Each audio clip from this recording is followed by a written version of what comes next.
everybody, I'm Bailey, aka That Blushing Book Girl, and welcome to my May wrap up and my June TBR. So for the month of May, I managed to read 4 full-length books, as well as a few graphic novels and kids' books and comic books. So the very first book I read this month was The Lone Ranger and Tonto Fist Fight in Heaven by Sherman Alexie. I got this book at BookCon and I got it signed by Sherman Alexie. He was a really great guy. He recommended this book for me out of all of his books that he'd written, and it was beautiful. It's a bunch of short stories / vignettes. It was heartbreaking, but it was beautiful, and the writing was just absolutely superb. I would definitely recommend this if you're looking to read more diverse voices with more diverse characters. This is definitely a great book for that. The second book I read this month was We Know It Was You by Maggie Thrash. This was the first arc I received. I also got this at BookCon.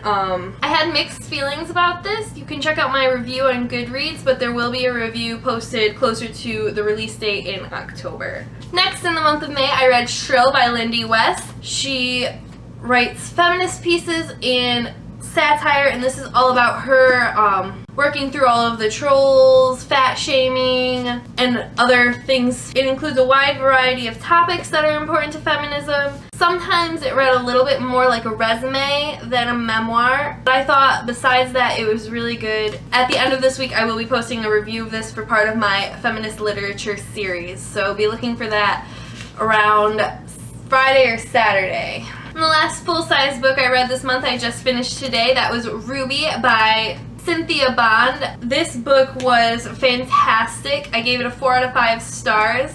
It's on the Bailey's shortlist for women's fiction, I believe. I picked it up from the library and I read it over the weekend. It has very Toni Morrison-esque vibes, magical realism. It's about racism and sexism and the perils of being a woman, a black woman in the South. It's superb. Every word that Cynthia Bond writes is like pure honey. It's so sweet. It's beautiful. This book has a lot of horrible, horrendous things in it, and it's wonderful, and every woman in this story deserves so much better. Let me just say that. Definitely pick it up, especially if you're looking to read like the short list. Start with that one. It's so good. Next, I read this middle grade book. It's kind of a graphic novel, kind of just middle grade. It's called Sea Change by Frank Viva. It is about Elliot and his summer vacation in Nova Scotia in this small fishing town there. I also thought that this was beautiful. It showed some very intense topics from the eyes of a 12-year-old, and it also just had those nice summery vibes. Let me just show you some of the artwork in here. Like, here's one of him and all of his friends he meets on that summer vacation. I thought it was great. So if you're looking for something fast, something cute, something summery, but something that's also a little bit serious, check this out. So what I have next are all the comics, graphic novels, odds and ends that I read. I only have one graphic novel in here. The rest are comics or kids' books that I read and thought I would mention. So the first one is second trade back of the comic series Giant Days. It follows some college girls, 3 college girls, and their experiences. I love absolutely every single one of these characters. I think it's so cute, it's so real. I just love this series and I can't wait to get the 3rd one when it comes out, but this one just came out, so it might be a while. So another thing I read this month was the children's book I got at BookCon, Finley the Fuzz. I thought it was cute. I've definitely seen better ones, but the artwork was adorable and Finley was really cute.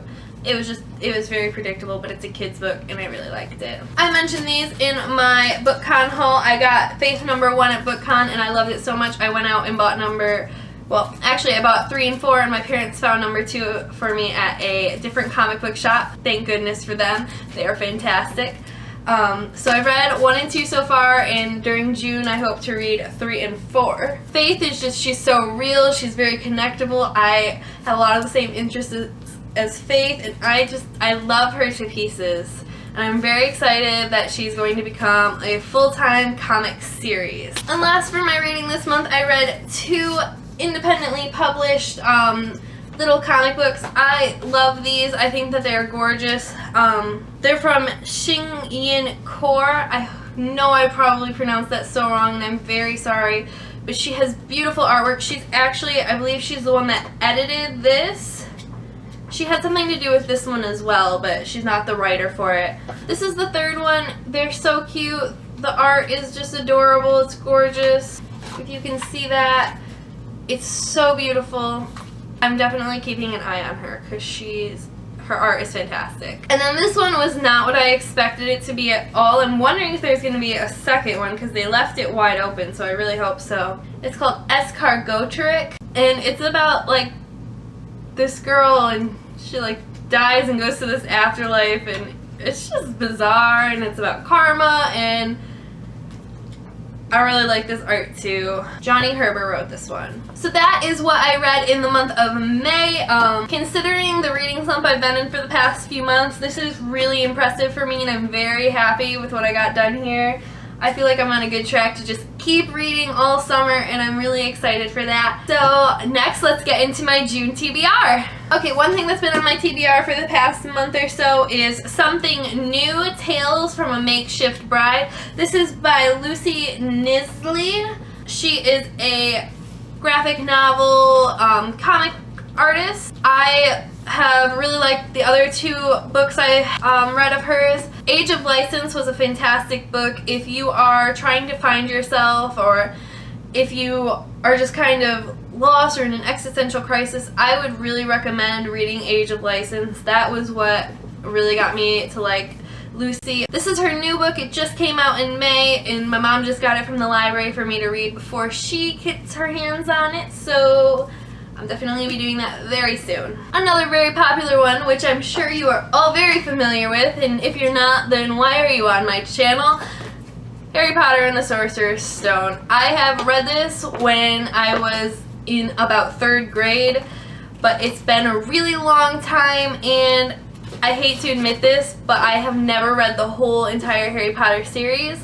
So this summer, that's what I intend to do. So of course, I have Harry Potter on my TBR for June. For my poetry read this month, I have Elvis Lives by Kevin Coval. Kevin Coval is the founder of Louder Than a Bomb poetry competition, and he is at Young Chicago Authors in Chicago. He is a fantastic dude. Last year for one of my classes, we saw him perform, and he talked to us, and that's when I got this book. And I'll let you know how this is. I really think it's going to be great because I really love Kevin Coval. He's such a great performer, a great artist, and he's very inspiring. Another thing that has to do with Chicago, I got A Greater Monster by David Katzman. I saw this at Chicago Comics in Chicago, and it caught my eye because look at that cover. It's fascinating, it's detailed, it's beautiful. Basically, from what I read, this is just a drug trip. It is very experimental. I'm not sure what I'm going to think about it. I tried to read it when I first got it, but it was too much for me, so I'm going to hop back into it. It says, it's a psychedelic fairy tale for the modern age. A Great Monster is the mind-bending second novel by the author of acclaimed Death by Zamboni. This dark poetic tale takes you on a trip into a radically twisted alternate reality that reflects civilization into a funhouse mirror. So, it's going to be interesting. I mean, there's pictures, there's weird fonts. I've heard mixed things on Goodreads, so I'm very interested to see what I think about this. Next, I have my read for my feminist lit for the month, and that is Men Explain Things to Me by Rebecca Solnit. And last but not least, I have Summer Days and Summer Nights, 12 Love Stories, edited by Stephanie Perkins. I just thought that this looked really cute. I thought it was a good way to put some contemporary, some lighter fiction into the stack. I thought that it just looked really fun, and I'm excited to read these. I thought it just looked really cute and summery. My mom also picked this up from the library, so I will have to get to it before it is due. And that's what I have for this month. Tell me if you've read any of the books I read in May or any of the ones coming up. What did you think about them? What's on your list? I have a feminist lit video planned for the end of the week. There will also be a review post up for Ruby by Cynthia Bonn on my blog. Check it out. I will have the links down below for that. And I will also be posting my Twitter and Instagram down below as well, so feel free to follow me, send me a message. I'd love to talk to all of you. Thank you so much for watching my video, and I hope you have a great June. I will see you very soon. Bye!